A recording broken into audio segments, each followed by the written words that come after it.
I became his high priestess in 1972. And then we exchanged third degrees with Gardnerians and Alexandrians from around the east, the northeast. And then we decided, because it got crowded, we had too many people, and he wanted to be sky-clad, no clothes, and I wanted to remain with robes. We split the coven in half, and I started a new group, and he started with his maiden, who became his new high priestess. And then it got scary, and people were saying, "You're not this, I'm this, you're not that, I'm this, you're not," and so I walked away. And he kept on going, and he started a whole bunch of other new traditions. And Herman had his coven with this Lady Rhea, and he worked with her, the other Lady Rhea, and it's over to them.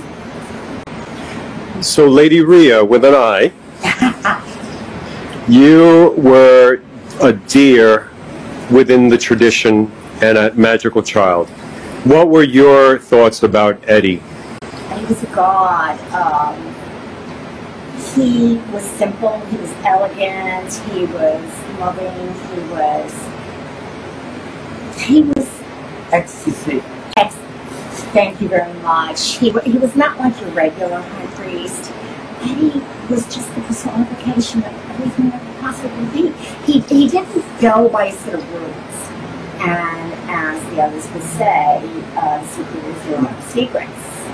Eddie just flourished. That's what he always said. Thank you. He just walked, and magical beings just fell out of his body as he walked. I can recall a day that I was there working, and Eddie was walking around in a gauze beige-like robe, and he just looked like a god in ecstasy. And you know, if there were issues or objections, his concept of dealing with things is, you know, it just is what it is. And he was just like, and he was just so loving and kind and giving. Beauty. He was beauty. He was beauty walking. Yes. He was beauty walking. That's what he was. Yes. He was just beauty walking. His energy was always about the goddess. And the goddess speaks. And the goddess is. And this is the goddess. He awoke inside of me a mystery that I never left. I walked into Lady Vivienne's house for Mabon. And I never left.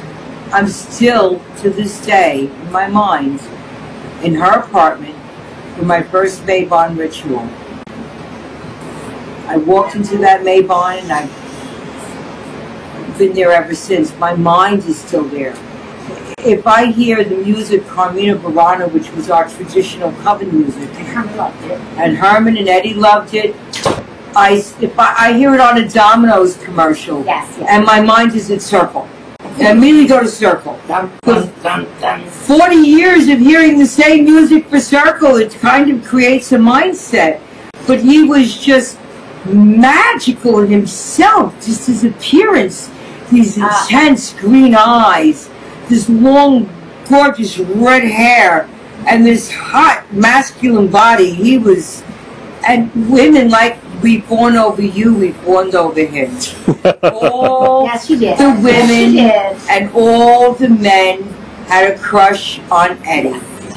Physical crush. We all absolutely adored him.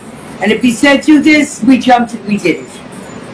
We did anything he wanted. He never, of course, asked us of anything of a promiscuous nature. He was never like that. He didn't pull rank. No, he never pulled rank. He was very loving. He taught us, as three as high priestesses, to always be humble to the people that we brought in, to be servants of the gods, and to be priests of the streets. This was his most thing. You must become a priest of the streets, meaning all who come to you shall you serve. He taught me humility like I can't express. He opened the humility in my heart. He did. He opened humility in all our hearts. And here we are, all 40 years together later, crying, laughing, happy. These two ladies finally met after, who is in the same tradition and did not meet in 40 years would still come together today. Not even a high school reunion would bring that. Or a college reunion would bring such a generous, loving situation as these two beautiful high priestesses sitting next to me. I am so honored to be in their company because we've all loved Eddie. And Eddie taught us to love one another. He taught us to love the gods. He taught us to love the craft. And he taught us to love human nature, humankind. So and that's... to harm none. Absolutely. Considering that Herman had Magical Child and to the elevation of popularity that it had within the craft and the occult in New York, that you had people from all over the world, especially gathered, especially like John Lennon and Yoko Ono would venture and would visit the Magical Child. You must have been enthralled with such personalities walking in. Well, we had, in the Warlock shop, we had Leo Martello, a noted author, who was part of the original coven. And that was Simon. Margot Adler. And Simon. Blessed be Margot Adler. Blessed Yes, be my... absolutely. And Margot Adler used to come to Lady Vivienne's apartment and play the guitar for Pagan Way. Yep. Just to be part of our magic. She was just a wonderful soul. So this is a historic moment where all three are gathered here. Roland Nordic.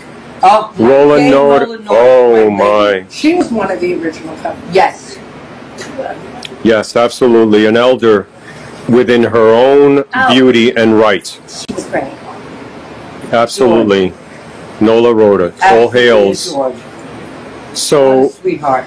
within the craft in New York City, you girls, ladies, still remain. And we praise you and honor you, especially on this day, which is total devotion towards female divinity.